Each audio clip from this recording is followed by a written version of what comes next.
folks, coming up on Roland Martin Unfiltered for Tuesday, July 16, 2019.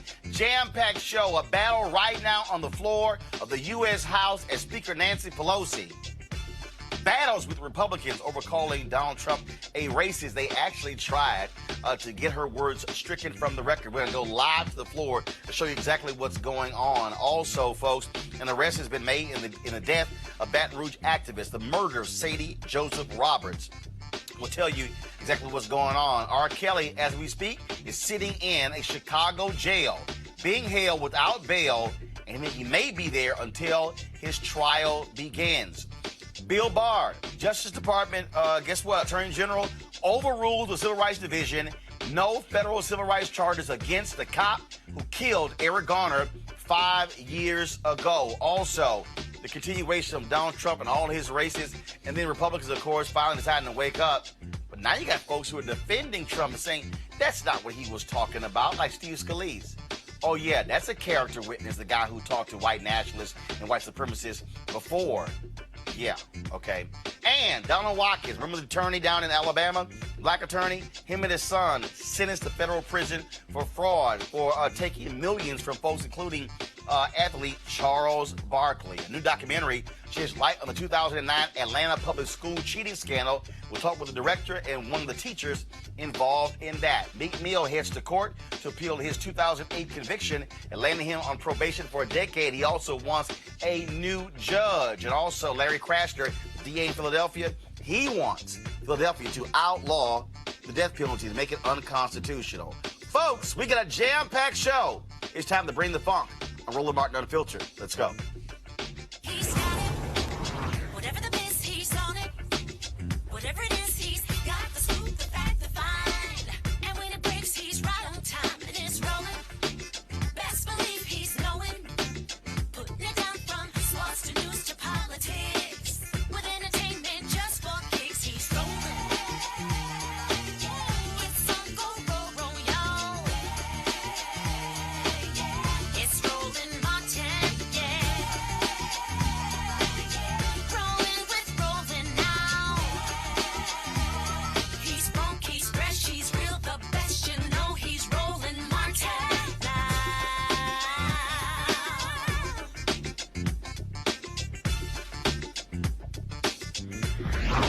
Martin. Hey, folks, live look right now from the United States Congress, the floor of the House, where Democrats are pushing forward a resolution condemning Donald Trump's racist remarks. Let's take a listen. And it belies a fundamental misunderstanding of our nation's promise that we are all created equal and that everyone has a role to play in building a more perfect union, not just white Americans, every American. We hereby recognize these words for what they are: offensive, hateful, and the people we represent deserve better. As a co-sponsor, I believe we must call out hate wherever we see it, whether in our own houses or in the White House. I urge all members to support the resolution. Words matter. Thank you, Madam Speaker. Reserve. Gentleman from Georgia, reserved. Gentlelady from Texas. I'm pleased to yield 1.5 minutes to the distinguished gentleman from Georgia, Representative Lewis. Gentleman's recognized for 1.5 minutes.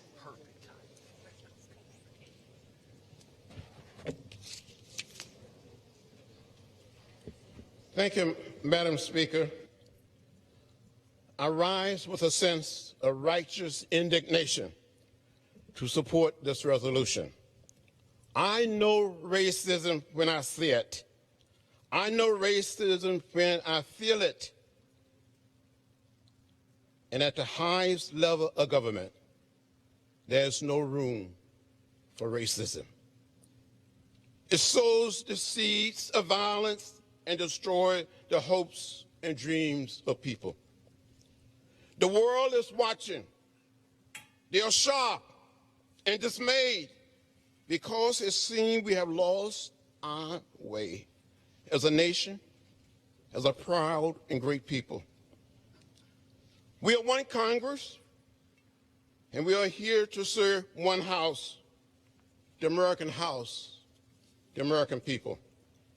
Some of us have been victims of the stain, the pain, and the hurt of racism.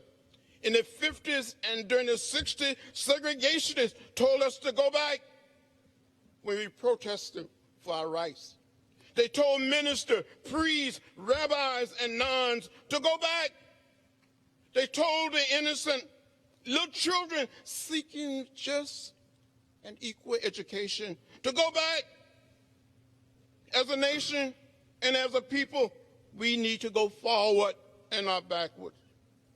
With this vote, we stand with our sisters. Three were born in America, and one came here looking for a better life. With this vote, we meet our moral obligation to condemn hate, racism, and bigotry in every form. Understand this time. Thank you.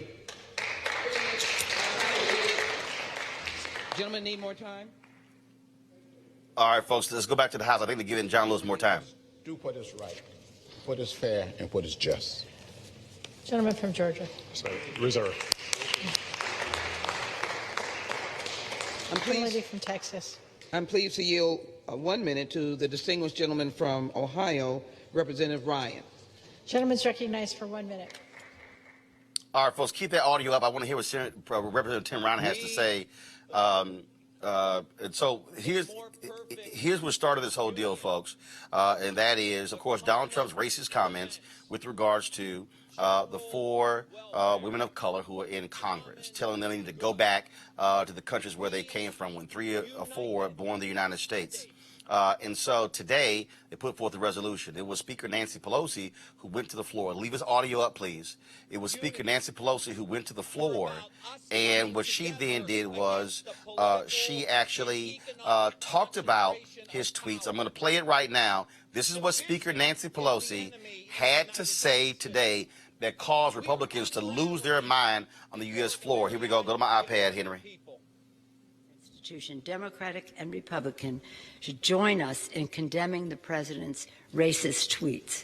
To do anything less would be a shocking rejection of our values and a shameful abdication of our oath of office to protect the American people. I urge a unanimous vote and yield back the balance of my I was just going to give the General Speaker of the House if she would like to rephrase that comment.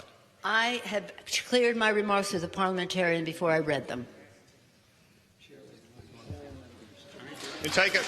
And I ask the words be taken down. I make a point of order. The gentlewoman's words are unparliamentary and ready to be taken down. The chair will remind all members, please do not make comments toward personality-based comments. Okay, then all hell broke loose on the floor. Republicans, they came up, they started losing their mind, acting a fool.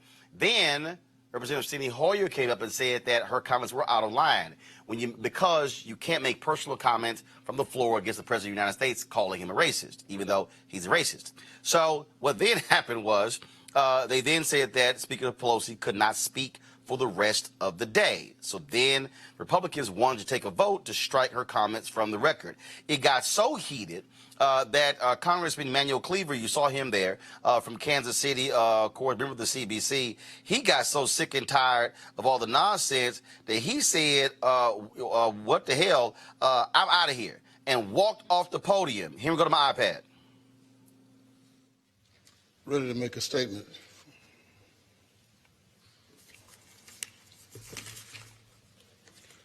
I came in here to try to do this in a fair way.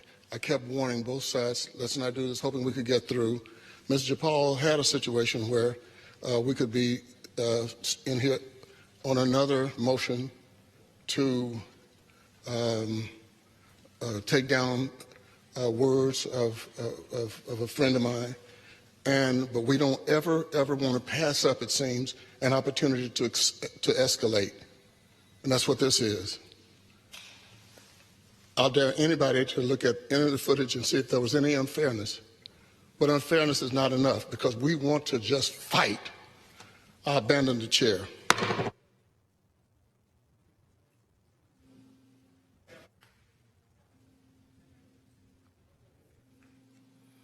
Wow. It was Congressman G.K. Butterfield of North Carolina, another CBC member, who then stepped to the podium. So what then happened, they took a vote to strike Speaker Pelosi's comments from the record. That failed. Then they took a vote to restore her speaking privileges. That passed. Now they go back to the debate over the issue of whether or not to issue a formal resolution condemning the comments of Donald Trump. Suffice to say, lots of drama. And also just to understand, again, just how absolutely crazy this whole deal is. We also, earlier today, outside of the White House, Kellyanne Conway, of course, one of, what's his name, spokesman, she actually said, some of them said, you talk about just nuts. They had this news conference, and she literally asked a reporter what was his ethnicity. And he was like, what the hell does that have to do with the president's comments? She essentially has issued, not an initial apology, but sort of backtracking from that as well. Just again, utter craziness going on. Donald Trump, he loves all this drama. Of course, he's probably sitting in the White House, happy to hear his name being talked about. You have Republicans who are coming out saying, well, no, his comments really weren't racist. That's not what he was talking about. We really shouldn't focus on that. But we know what the hell that was. Go back to where you came from. Let's talk about it, of course, with our panel, Dr. Jason Nichols, University of Maryland, Department of African American Studies. We also have Kelly Bethea, Communications Strategist, and Malik Abdul, Vice President, Black Conservative Federation. Malik, Republicans, first of all, some came out yesterday condemning Donald Trump's comments, some saying absolutely racist what he had to say. Now, well, it's, I agree with Senator Scott. The comments were definitely racially offensive. And some people will even call that xenophobic. The thing is that we have to deal with, and we have this in politics a lot, where people try to explain what someone meant, clarify a person's remarks. This is another example of such. We can assume what Donald Trump meant by what he said, but we have to deal with what he actually said. And what did he say? And what he said is that and even though he didn't name names, it was clear he was talking about 4 women, 3 of whom were actually born in America. So, right, and said, go back to your country. Right, and so the question that I've even been asked, because, I've been attacked on social media because the conservatives, it's like, oh, well, you're attacking Donald Trump. Well, no, I'm not attacking Donald Trump. I'm dealing with the reality of where we are. And this is one of those instances where, unfortunately, and I get Donald Trump, this is who he is. He's 72, 73 years old, so it's probably not going to change much. Not probably, he won't. Well, and he won't, and most people his age won't. But what I do know, and my message to not just the president, but just to conservatives in general, is that if your interest is in encouraging more black people to affiliate themselves with the Republican Party, then we have to be able to say, and we need our white conservative friends, our Republican friends also to say, okay, well, he went a little too far here. No one's going to just go, you're probably not going to find very many people who are just going to go in on him. Actually, you had some folks who've gone in on him, even one Republican governor who said they were absolutely vile and racist. Yeah, well, when I say go in, I mean, because I'm not talking about anti-Semitic. No, he was, Senator Lindsey Graham was shameful and despicable for what he had to say. He was gutless. Well, that's what he was. Calling them communists? Yeah, well, that was pathetic. Unfortunately, we live in a climate now where even the president is being called treasonous. So the fact that the president actually tweeted today about launching a treason investigation because of a news brief he saw on Fox. I understand that, but my point here is that unfortunately that's the climate where we're in, where people use those type of loaded terms, phrases to really refer to each other, and you saw what played out on the House floor. That's just an extension of, where we are. But again, Donald Trump did not make this easy for us. Kelly, at the end of the day, Democrats, you see what they're doing. First of all, they have to stand up to bigotry, stand up to racism. Donald Trump wants to play this same political playbook from 2020, from 2016. He wants to be able to say that, oh, they're hurting me, and he tweeted, I don't have a racist bone in my body, and all that sort of nonsense. And see, this is the thing that, again, to me, this is the difference. If you say racist, people say racist, you're not a racist. Mm-hmm. No. We look at your words. Mm-hmm. You said go back to your country. No, absolutely. Okay? Black folks, Latinos, Asian, we all know what that means because it's been used against us for 400 years. Mm-hmm. We know what that means. He can dance around this. Oh, And then some Republican, he didn't mention race. He didn't mention anybody's name. It's like, no, pimp, that's not flying. And they should call him out for it and challenge him on it, because what it's also doing is solidifying what black people knew. That's like the hashtag. We tried to tell you. We knew his ass was a racist when he ran. Y'all white folks, glad y'all finally catching up. I would challenge that statement and say not only did black people know that he was racist, but his voting base knew that he was racist. The Republican Party knew that he was racist. He even said yesterday he didn't care if white nationalists would ride with him on this because a lot of people agree with me. Yeah. White nationalist. Right, and if I'm not mistaken, Richard Bannon is a white nationalist, and wasn't he on Steve Bannon? Steve Bannon. I'm sorry, not Richard Bannon. But everybody knew that Trump was racist when he was on the campaign trail, before he was on the campaign trail. For those who are, now aware, because they were too young to know, but the Exonerated Five, and we saw When They See Us and what Trump was doing in New York at that time. Like, he has an entire history of xenophobia and racism.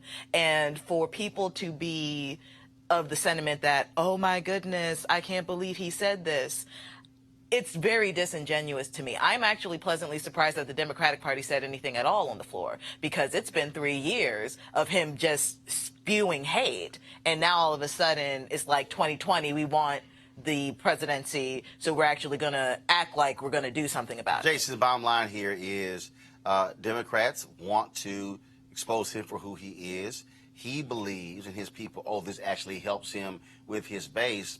Look, we know who the hell his base is, but at the end of the day, Republicans are now forced to defend his words.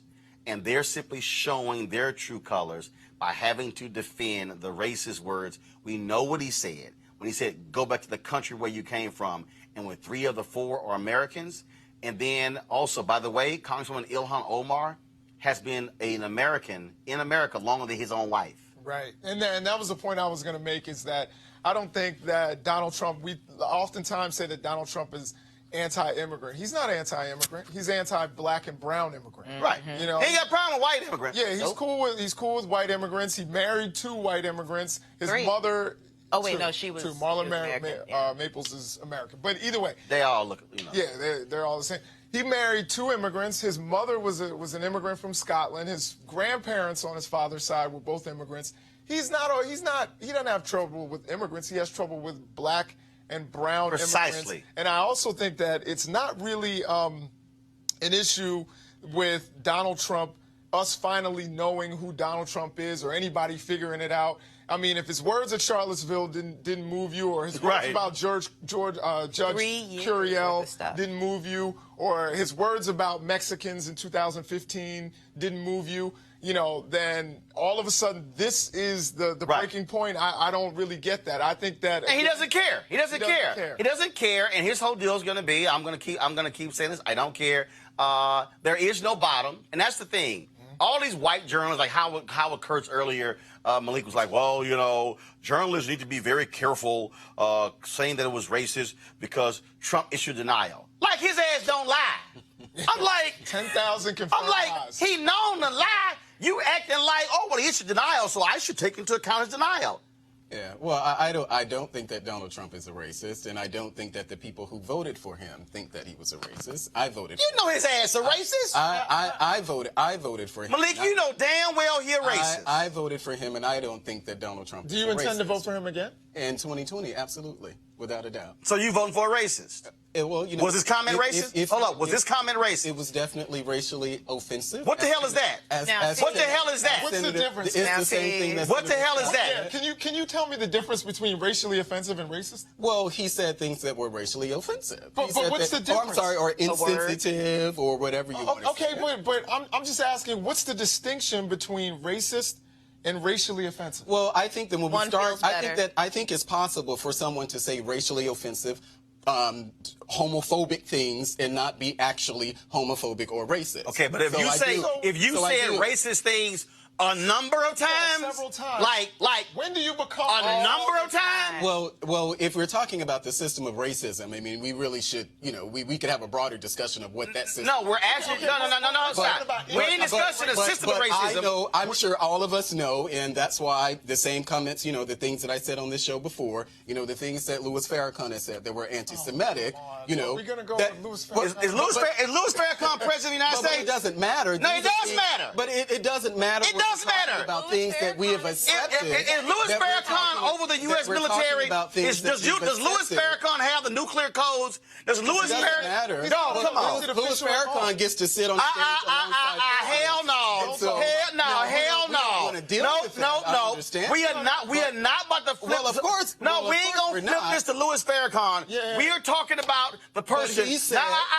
But he said homophobic. This man is the standard bearer of your party. Okay. This man leads your party. This man controls your party. So here's my point. I've never voted for Louis Farrakhan on anything because he's not a But I know many of us who've actually supported. Nice try. First of all, we ain't even going down the Farrakhan rabbit hole because it don't work. It's not a rabbit hole. No, it is a rabbit hole because you want us to chase. No, this is the question, Malik. This is the question, Malik. You asked me. He said racially charged. And I said, what the hell was it? What is that? Racially charged? Is that what it was? How many racist statements before you become racist? That's my question. For me, it's hard to conceive someone being racist pursuing the policies that he's pursuing like what? that are beneficial to black and brown. Like what? Personally. So we're talking about the criminal justice reform package. We're talking. Let me ask you a question. No, wait, hold on. Let me ask you a question. Who instituted affirmative action? Who was that under? Oh, I don't remember. Richard Nixon. Okay. Who ran on the Southern Strategy? Was that Nixon? Nixon. Yeah. Who also launched the war on drugs, where one of his own advisors, his notes revealed that it was specifically targeted at black people? That was Nixon. Richard Nixon. Who used the N-word himself? Who degraded black people in recordings in Oval Office? Richard Nixon. So the shit don't mean nothing about affirmative action if his other actions were also race-based. So to say that, first of all, the First Step Act, let me be clear. The First Step Act ain't an act for black people. It's an act for anybody. Well, it's part prison. of a criminal justice reform package. So if we're judging him by the same standard that Obama and any other president. So his immigration policy helps black and brown people? Well, you mean black people who are here? Black and brown people? You're saying that his immigration policy, TPS, sending Haitians back to a place that was violent and where they had uprisings. Hold on. Not just Haitians. I don't also trying to cut the rug underneath from Liberians who were in this country, calling those countries shithole countries, making it clear that he wanted more visas for white but immigrants. I don't think the immigration So I understand you disagree with that. No one's calling you a racist. I don't think the immigration policies are racist. When does someone become racist? If they made several racially offensive statements. When honestly, it's like if you cheat on your girlfriend once, when do you become a cheater? If you've cheated 17 times. When can we call a spade a spade? That's my question. You can, but I think we use. Okay, so he's a racist. Do we agree? But no, we don't agree. And I don't agree with the comments that John Lewis said, because John Lewis also said similar comments about John McCain. And of course, say what? Well, hold on. Say what? You don't remember the comments that John Lewis? What did he say? He said that voting for John McCain would take us back to the days of George Wallace standing in the schoolhouse door. And he what line? So now, if you are advancing policies, if you are advancing voter suppression policies, you're taking us back to George Wallace day. Was that what John? Yeah, okay. Is that what John? Nice try. Was doing? Nice try, Malik. Because he said the same thing about Mitt Romney. Nice try, but this is real simple. You voted for a racist? Yeah, and you're going to vote for a racist again? I'm going to vote for him in 2020. Right, and the reality is, what that says is, you don't give a damn what he has to say about black people. Well, that's your opinion. No, that's what it's revealing. I'm going to die black. So the fact that you but you also got a problem with your Mississippi Confederate flag.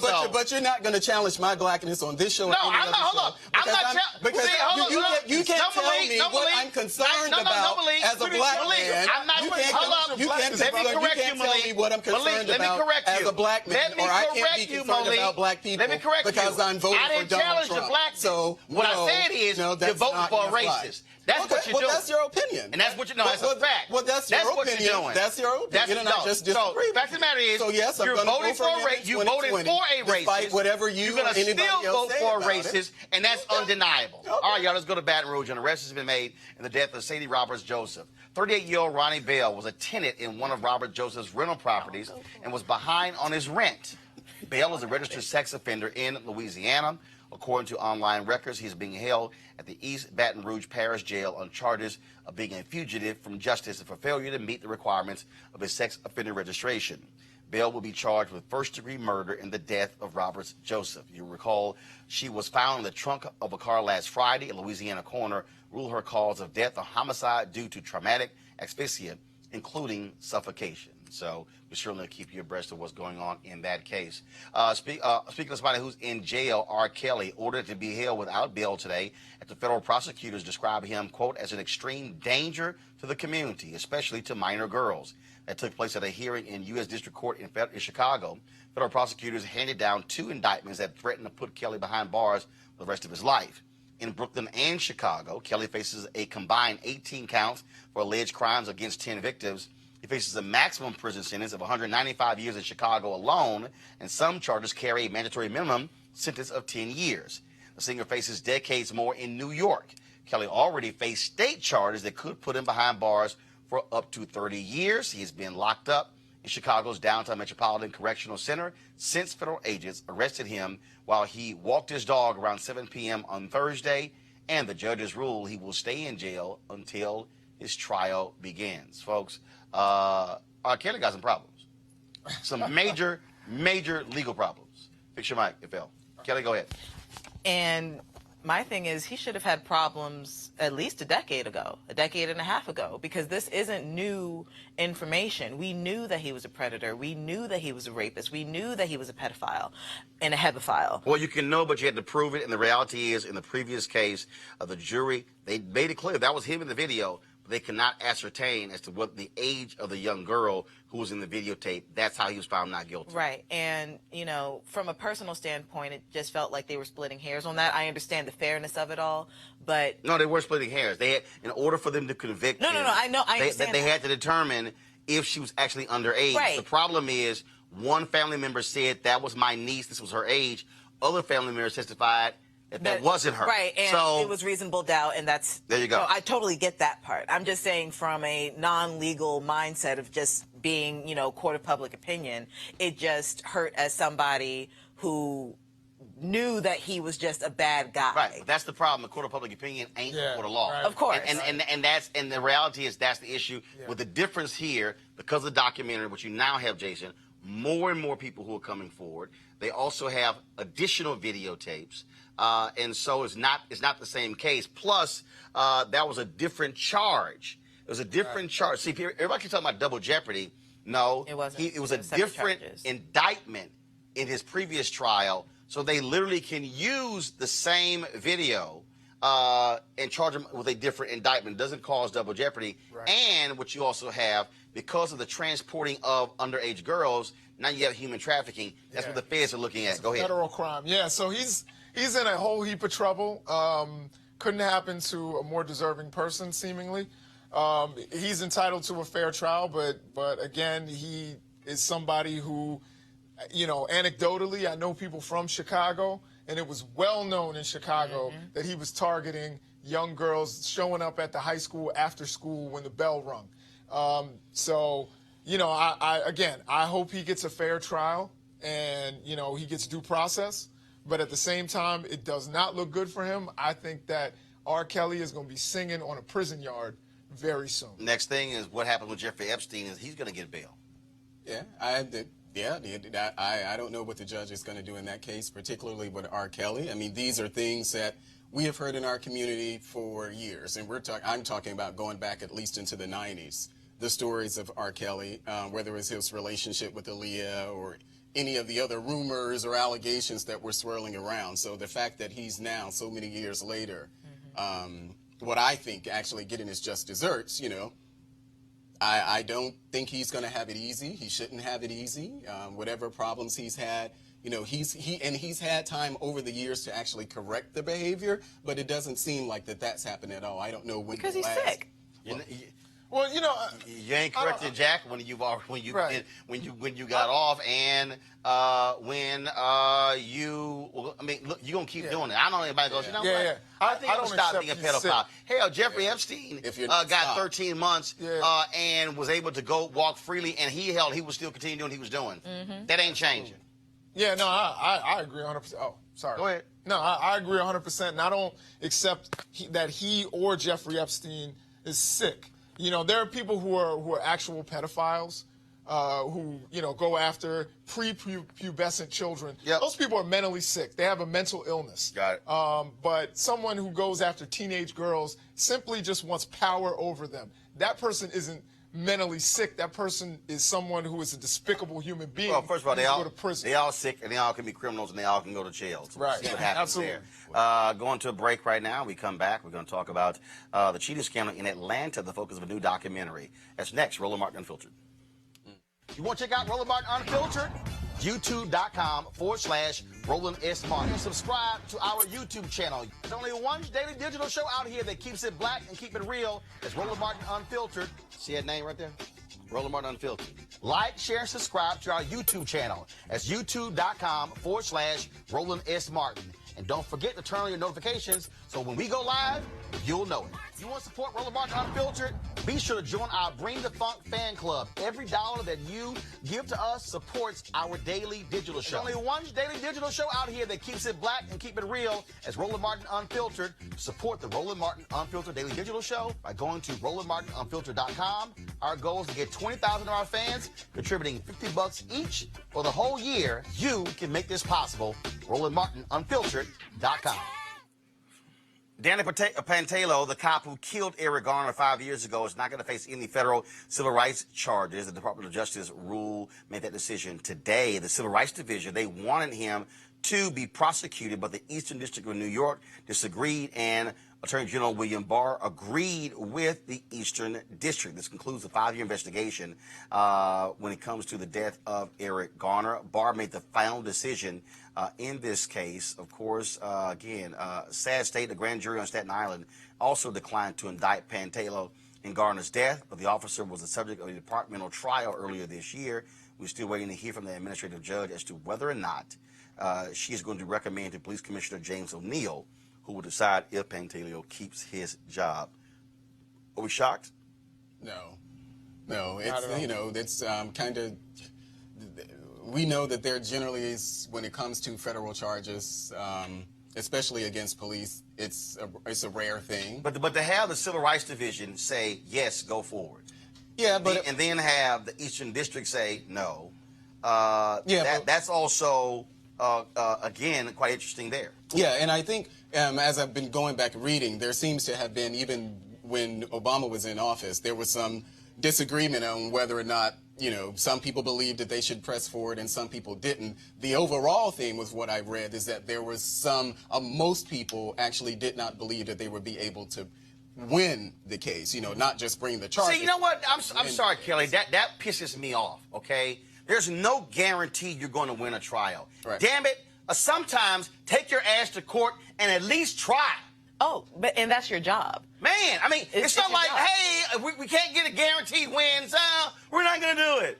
Yeah, it's incredibly lazy. I don't understand, you know, from a legal perspective, how that's not, you know, misconduct on some level when you know that you have something to present to a judge. Right. That is enough for a trial. And frankly, you don't know what a jury's going to say or do. So you're already hedging your bets against yourself before the trial even starts. But the jury in this case, I disagree. This is one area I don't think I rarely disagree with Roland.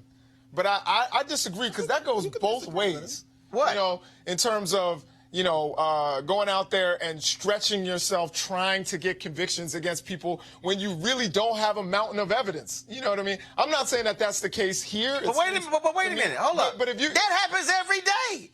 There literally are folks... And that's problematic. If you don't have the evidence to convict somebody... No. Let's be real clear. First of all, the standard in a criminal trial is beyond a reasonable doubt. Right. Federal civil rights charges and civil are different. Yes. Right. It's not the same legal Preponderance of standard. evidence. Preponderance And of it's evidence. lower. Precisely. It's lower. All I'm saying is, I don't understand this idea, well, we can't guarantee a victory, so we're not going to try. That to me is dumb. Okay, if you're using the word guarantee, then yes. That's literally what. Okay. That's literally, there's never a guaranteed victory. No, damn, but no. If you're saying that it's more likely than not, if you're really saying that the evidence is not going to necessarily get you a victory. But here's the deal, though. You don't know that. You don't know it until you present it before a jury. And there's also a difference between not. I would rather you try than not try. And there's also a number one, that would be a waste of resources if you think that you can't win. No. That's the thing. Like, if you were like, this is not a winnable case. Okay, no. That's correct. Civil Rights Division said proceed. Right. Eastern District said don't proceed. Clearly, a difference of opinion among lawyers. Congresswoman Sheila Jackson Lee, I did the town hall for the CBC about 3 years ago. She said the same thing. She said, I'm sorry. Can y'all make the effort, Kelly, to try? And that's the difference. So there's a difference between not having enough evidence to go to trial, because there was enough evidence for him to be indicted. You know, there was enough evidence for some step to go forward. So, and an indictment indicates that you had enough evidence to go to trial. So they're just choosing not to go to trial. For example, I know a lot of people that have gone, and again, this is a little bit different. I understand, state and federal and all those kinds of things, those differences. But there are often times where the state realizes that they can't win in state trials. They go forward with it, and they just try to get a plea. And it's punitive against people, and it's unfair. Hold up. You goddamn right. Be punitive against this asshole who killed Eric Garner. But I'm saying is, if you don't have the evidence to win. No. That's not. Okay, how do you know how many cases where they have tried and they thought they had mounds of it? The folks who tried R. Kelly said, yo, we got a videotape showing his ass. Several videos. Having sex, peeing on an underage girl. When the jury came back, Sam Adams, his attorney said, Robert, we did the absolute best that we could. That's what he said. Because Sam Adams thought, we are dead. Jury said, not guilty. Oh, hell. Kardashian was shocked when the jury said, not guilty for OJ. But guess what? You tried. What I'm saying is, not even going to trial, you don't even get a chance to even present any evidence. To me, this is no different than a DAI. We couldn't get indictment from the grand jury. That was nothing that we can do. I mean, the grand jury wouldn't do it. And I admit ignorance in this area, so I don't know law like that. But I don't know of how common it is when a jury isn't able to convict that then they're federal, someone charged for federal civil rights violations. I don't know if there is a standard where if they're not convicted by a jury, then they, So by a the civil time case it gets, and a criminal case I just want you to try. I definitely get that. I just want you to try. Statement. Yeah, and here's what I want. What I want is for Eric Garner to have his day in court. No, I agree. What I want is for evidence to be presented so the public can see it.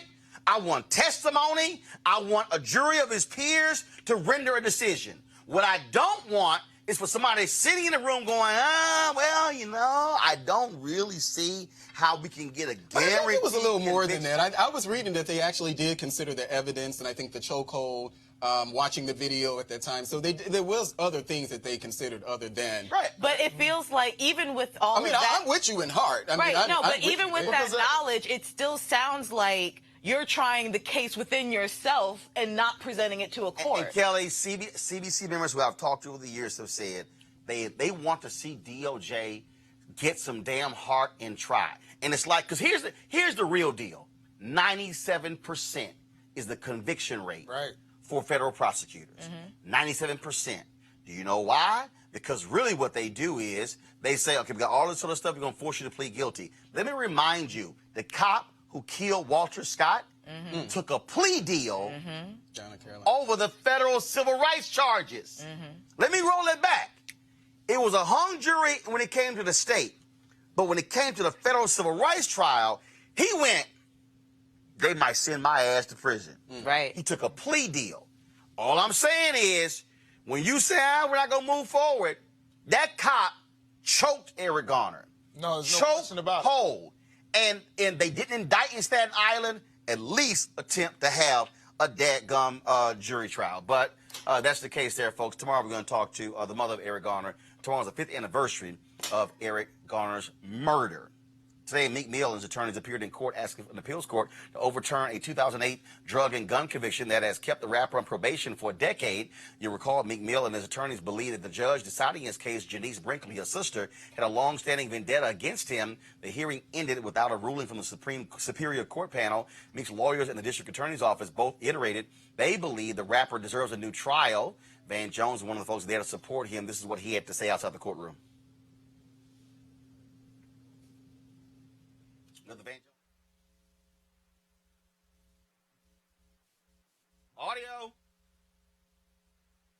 Okay, guys. All right. So please, if y'all can fix that, let me know. I'm gonna read the next story. We'll come back to that. Let me know if that's fixed. Donald Watkins Jr., folks, sentenced to 27 months in prison by a U.S. district judge for his role in defrauding more than $15 million from investors in Masada and other ventures with his father, attorney Donald Watkins Sr. He was earlier sentenced to a 5-year term. Watkins Sr., legendary attorney out of Alabama, now living in Atlanta. His father also longtime head of an HBCU, a very prominent family. His brother Levi Watkins was a major surgeon at Johns Hopkins University, and so the Watkins family, very well known. Among those investors, Charles Barkley, who said he lost up to $8 million stolen from him, defrauded by Watkins. Both of them defended. They actually represented themselves in court. You knew right then they were going down in flames. Do we have the Van Jones comment, folks?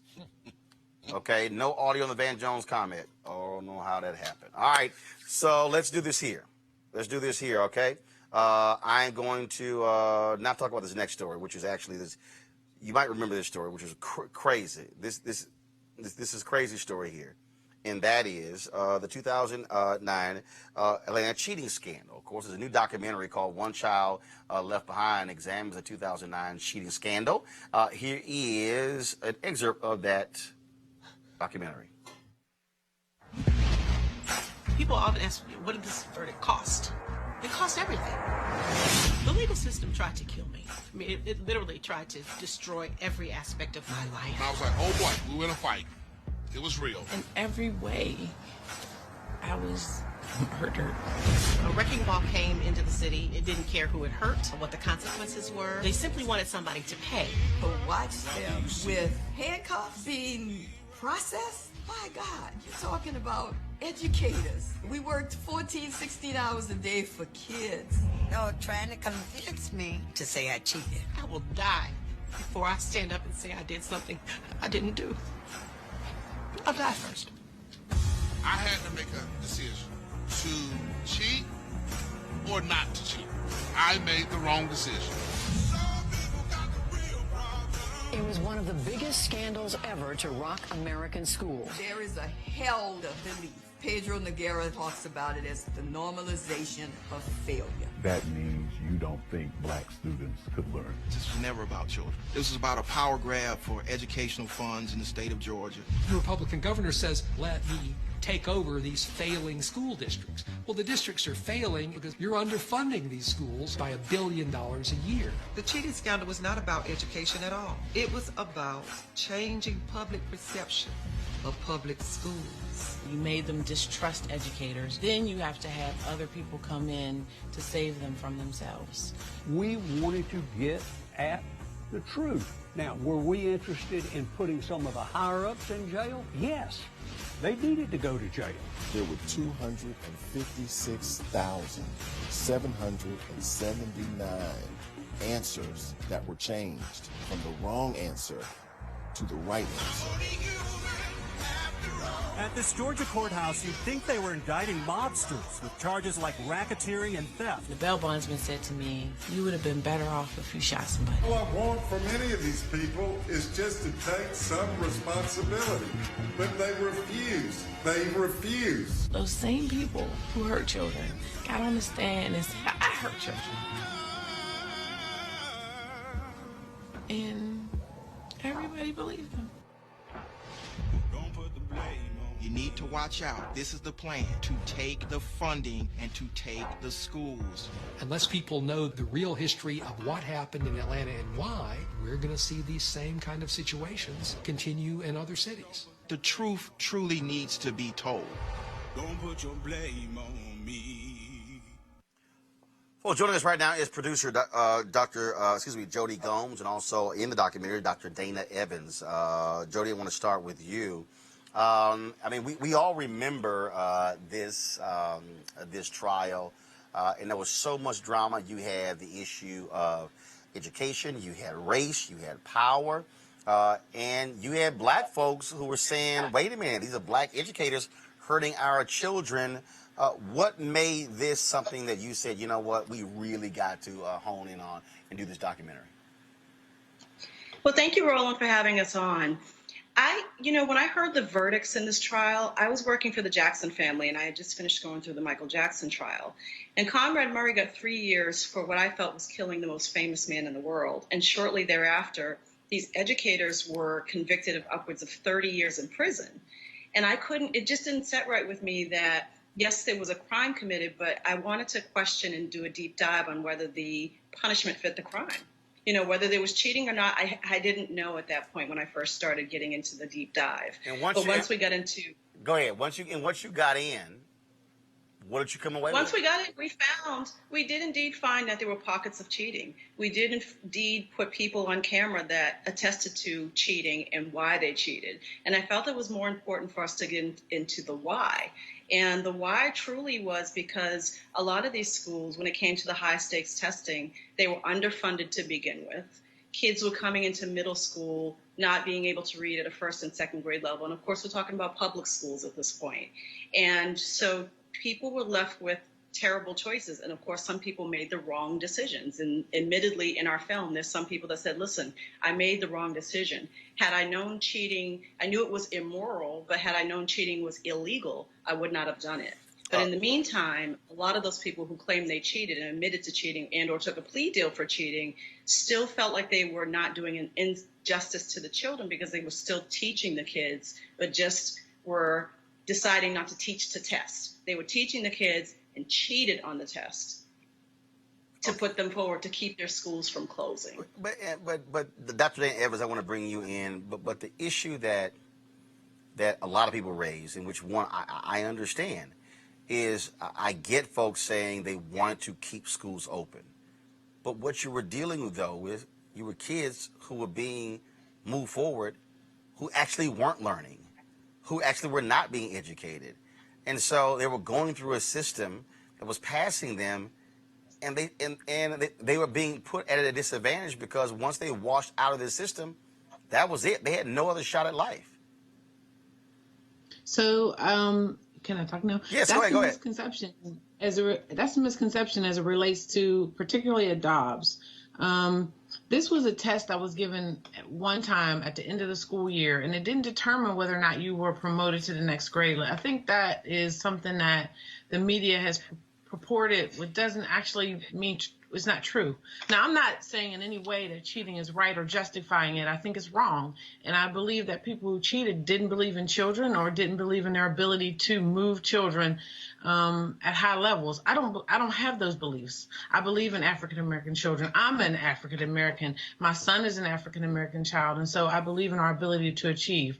But what happens is you get a test on the end of the school year. The next year you come back and we assess all throughout the school year whether or not you were in getting tutoring or whether or not you were getting remedial assistance was not dictated by this one test score. And we were able to show that in court, that we produced 300 pieces of evidence. And particularly at my school, I was a brand new principal. It was my first year as a principal there. And I came and made a lot of changes. And those changes resulted in people being terminated, who hurt children, people who didn't teach, and a lot of other things. And I think it was retaliatory. But we got the Chamber of Commerce Award. I started a GED program at the school for parents in the community. We provided, I wrote $1 million grant for Dobbs. We had Saturday school, we had before school tutorial, we had after school tutorial, we had intervention groups throughout the day. And so I vehemently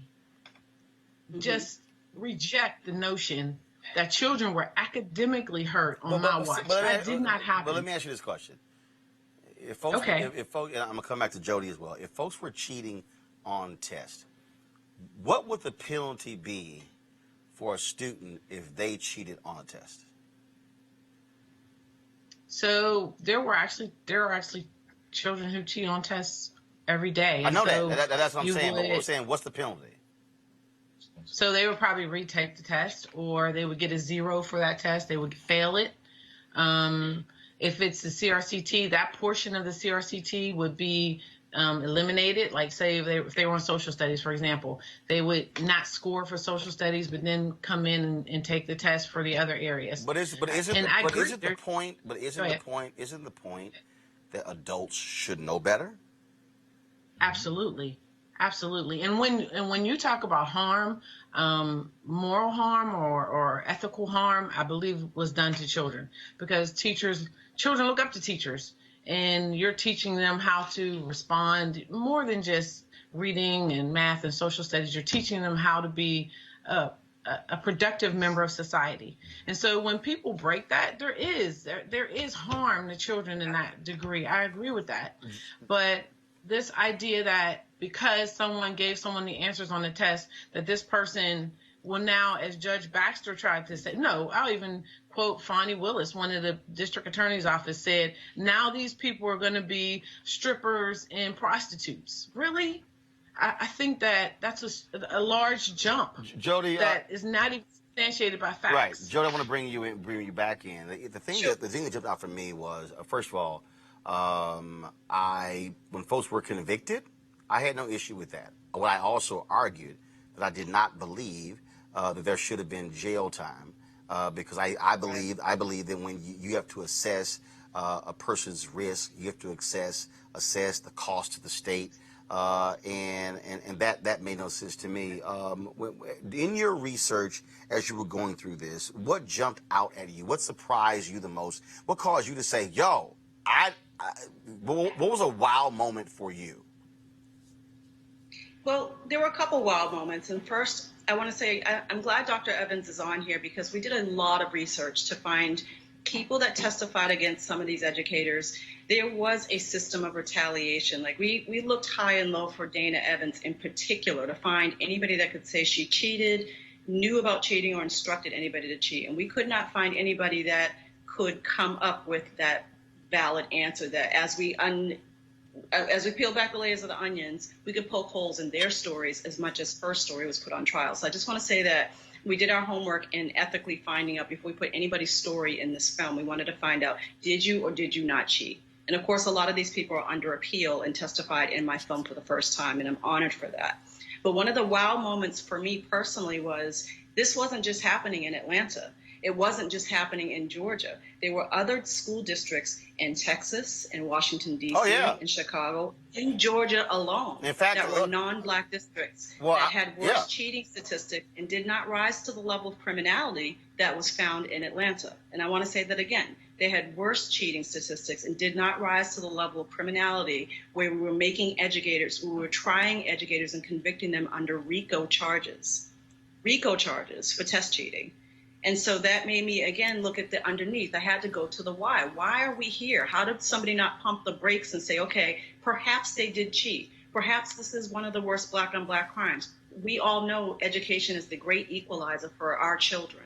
Yes, there has been a crime committed here, but isn't there a different way other than criminalizing educators to resolve not only the cheating that was going on, but the ongoing cheating that is still happening in all of these places. Um, Roland, you're in Go ahead. choice, and Yeah, you know yeah. cheating still is taking place in a lot of places Right. across America. Right, and I think that you know, but look, I've got sisters and a brother who were teachers who talked about, like my sister, educator in Houston, talking about one of those cheating scandals, talking about kids actually being harmed. You're absolutely right. Dana, last question for you: what do you want people who watch this documentary? What do you want them to come away with? I want them to come away with that. First of all, I didn't cheat. But I really want them to come away with the fact that there's a disproportionate way in which people are treated. Certain groups of people are treated in the legal system. And we have to, fight where we are with what we have, with as hard as we can for truth and justice. There's a suppression of truth, there's a suppression of resources, there's a suppression of knowledge, and it disproportionately affects African Americans in such a profound way. And I never thought in a million years that I could ever be indicted for crime. And I realize now when I see people on the television screen that everything that you see isn't what it appears. And it was a politically motivated, racially fueled, politically motivated trial that I did not have the power to win. Absolutely. Dana, are you still in education, or are you not allowed to be in education? So the interesting part about that is I had a Professional Standards Commission hearing recently for my license, and the judge wrote a big, we went to the same thing, and she said that there was no real evidence to substantiate the claims that I cheated. And I thought it's interesting that the Professional Standards Commission could not revoke my license for teaching because there was not enough evidence to substantiate it. But the court of law could put me in jail for the same thing. So technically I have my license, but no, I don't work in education. I don't think the Atlanta Journal-Constitution would allow me to. If I tried it, it would be horrible. It would. So I'm working, but not in that field. Jody, final comment. I just want people to understand the perils of high stakes testings as it relates to marginalized schools and schools that are struggling. A test that happens in Beverly Hills, a child that has all the resources in Beverly Hills is not going to test the same as a child that has a lack of resources, has a lack of educators, has a lack of food on a daily basis. And we need to look at public education as a whole as to how we got to this spot in time, in education. I just think education is the great equalizer for our children. And I think this film takes a deeper dive at the look as to how we got to a place where we're criminalizing educators when we should be upholding them and supporting them to help our children advance through life. Jody, when does it air? We are actually on the festival circuit right now. We're winning jury awards and best documentary awards at top 25 festivals and at Academy Award qualifying festivals. We just won at ABFF for the jury prize. We have our Atlanta premiere on August 25th, and then we should be streaming nationwide this fall, just in time for back to school. All right. Dana Evans, Dr. Jody Gomes, we appreciate it. Thanks a lot. Thank you. All right then, folks. Let's talk about, of course, my folks at 420 Real Estate. Of course, they're back. MarijuanaStock.org has another great investment opportunity. If you were lucky enough the last time to invest in their last crowdfunding campaign, you know they raised a ton of money in just a few months investing in legal marijuana farms. Those initial investors now own shares of a publicly traded company. And last time, again, a lot of people missed it. They were sending emails saying, hey, I want to get in. Now they have a new investment opportunity that you can check out, folks. I'm talking about industrial hemp CBD. For those who don't know, the hemp plant is the cousin to marijuana with a much higher concentration of CBD, which means hemp CBD gives you all the medical benefits of marijuana without getting you high. Until recently, hemp farming was practically illegal in the United States and heavily regulated by the DEA. However, the 2018 Farm Bill that was passed makes it legal to grow hemp CBD in the U.S., creating one of the largest commodities worldwide. They need land to grow in all of the plants. This makes for an incredible investment opportunity, and that's where our good friends at 420 Real Estate come in. Their business model is real simple. They buy land that supports hemp CBD grow operations and lease it to licensed, high-paying tenants. That's right. They are hemp CBD landlords, and you can get in on the action. You can invest in this crowdfunding campaign for as little as $200 up to $10,000. All you got to do is go to marijuanastock.org. That's marijuanastock.org to get in the game and get in the game now. All right, folks, before we go, we have, of course, the House did indeed pass the resolution condemning the comments of Donald Trump. Democrats have controlled the House. They actually have the votes. And so for all of Trump's bluster and him slamming everybody else, Kelly's now been officially condemned by the United States House of Representatives. And now I'm curious to see what the Democratic Party is about to do next. Condemnation is a start, but what does that actually do in terms of his presidency? Like, until he's impeached, until he resigns, until, you know, that entire administration is no longer in power, I don't see, you know, I don't see anything else beneficial happening. I think this is just pomp and circumstance, which is good because it's on the record. But beyond that, you know, I just want more. It's been too long. Here's what's interesting here, Jason. Here we go to my iPad. This is a graphic of the votes, folks. 235 Democrats. 4 Republicans agree with the resolution. 1 independent. Total votes 240 to 187. Yeah, I mean, we knew it was going to break down in a partisan way. The Republicans, at least we can see that 4 Republicans had a spine and were willing to call out. And those 4 Republicans, go to my iPad, please. Congressman Will Hurd, Texas, only African-American Republican in the U.S. House.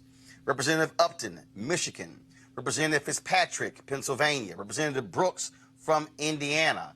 And I think Justin Amash is now an independent, so that may be that one independent vote. So really, 5 Republicans voted for it. I still think it says something that all Republicans did not stand with Donald Trump, that they stood there and said that these were racist comments. No, absolutely. And like I said, I think, you know, it should be applauded. I think it's a little late. You know, I think that the Republican Party should have checked him a long time ago. I think many of them are intimidated by Donald Trump and his loud base. I would agree, or I would argue that his base isn't necessarily super large. I just think it's super loud, and they are afraid. And they should know from what happened with the Tea Party that they shouldn't let loud people control them and be able to call out something when it's wrong. Speaking of weak, Malik, Senator Marco Rubio, this is what he had to say about the whole deal. 4 months ago, after Representative Omar suggested Jews are not loyal Americans, not true. House Democratic leaders refused to vote on a resolution singularly condemning her words or anti-Semitism. Now they have no problem voting the resolution labeling the president a racist. Talk about weak. He couldn't even condemn what Trump had to say. And that's also what's interesting. The different Republicans, they want to bring up everything else in the world except actually what Trump said. Yeah, I mean, it isn't surprising to me. It isn't surprising that House run by Democrats passed a resolution condemning the president and that almost all Republicans voted against it. You know, I don't know what the numbers were with the, well, I guess they never got to a number with the Omar resolution. I don't think they mentioned her at all. But if there was a vote on that, I can pretty much bet that Republicans would be in favor of it and Democrats wouldn't.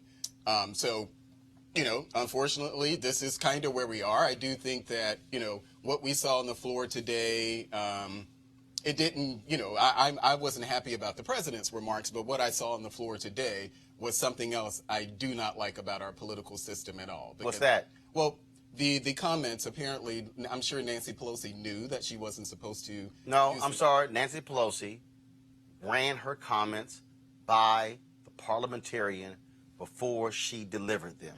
The parliamentarian greenlit her comments. Well, it seemed like Representative Cleaver, was that who that was? Yeah, Congressman Cleaver was at. It seemed as if he had a different opinion.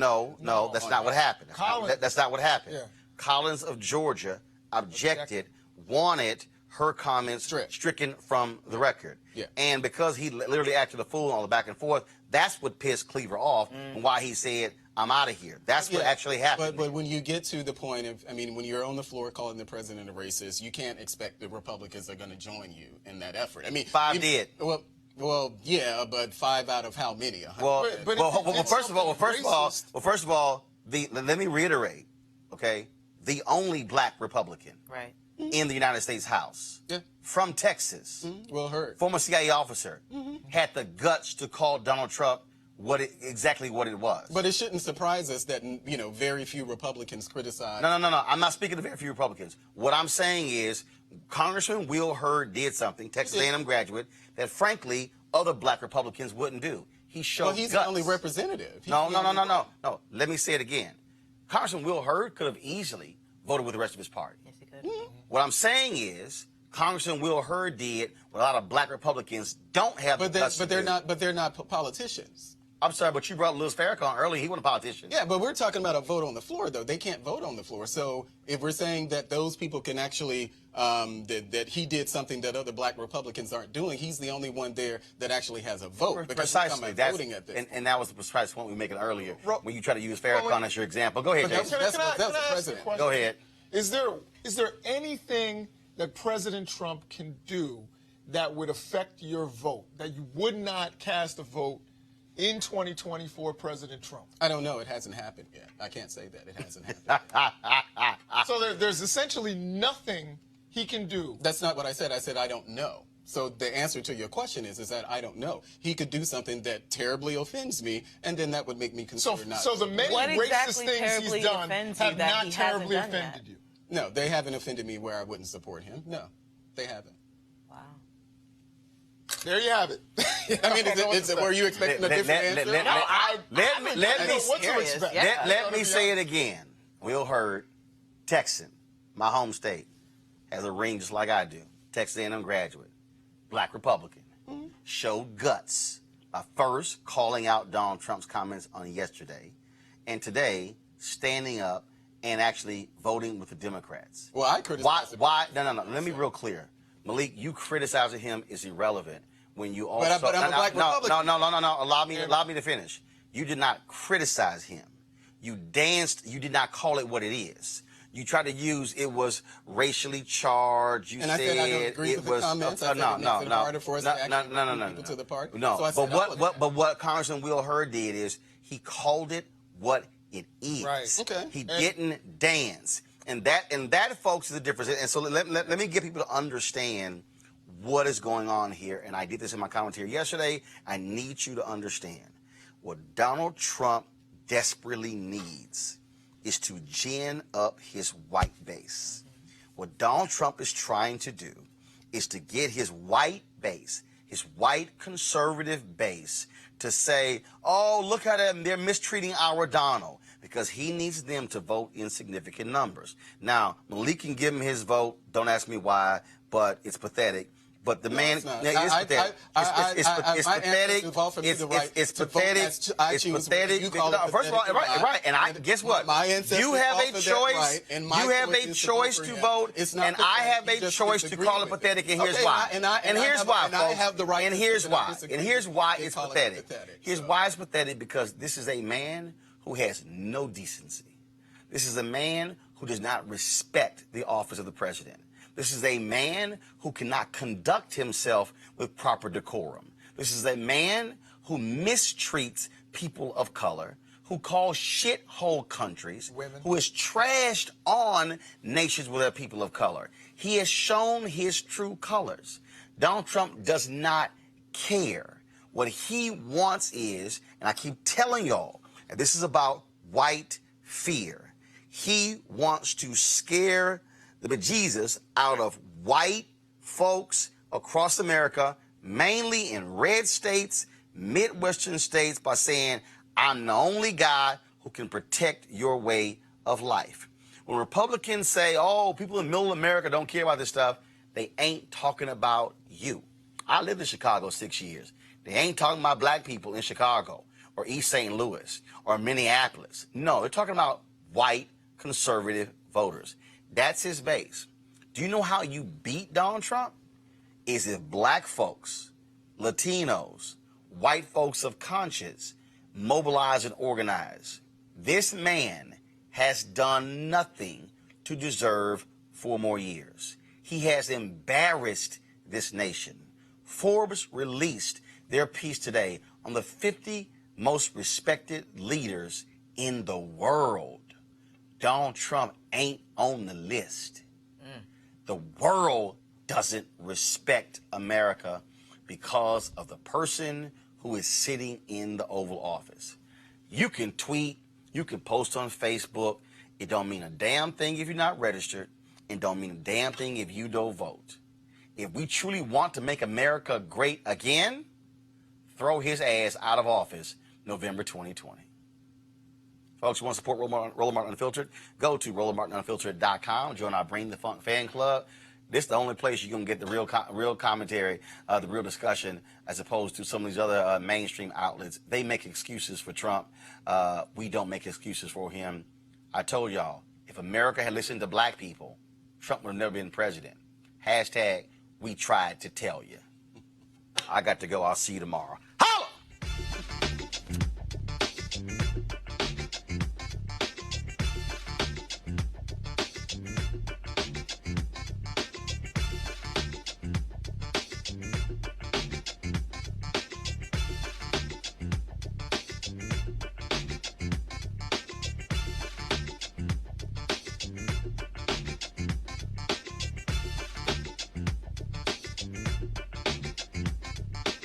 You want to check out Roland Martin Unfiltered? YouTube.com/Roland S. Martin. And subscribe to our YouTube channel. There's only one daily digital show out here that keeps it black and keep it real. It's Roland Martin Unfiltered. See that name right there? Roland Martin Unfiltered. Like, share, and subscribe to our YouTube channel. That's YouTube.com/Roland S. Martin. And don't forget to turn on your notifications so when we go live, you'll know it. Hey everybody, this is your man Fred Hammond, and you're watching Roland Martin, my man, Unfiltered. Hi, this is Essence Atkins, and you're watching Roland Martin Unfiltered. Hey, yo, Peace World, what's going on? It's the Love King of R&B, Raheem Devon, and you're watching Roland Martin Unfiltered. Hi, my name is Brescia Webb, and you're watching Roland Martin Unfiltered. Ow. Well, I like a nice filter usually, but we can be unfiltered. What's going on? This is Tobias Trevelyan, and if you're ready, you are listening to and you are watching Roland Martin Unfiltered. What's up? I'm Lance Gross, and you're watching Roland Martin Unfiltered. Hi, this is Cheryl Lee Ralph, and you are watching Roland Martin Unfiltered. I mean, could it be any other way? Really? It's Roland Martin.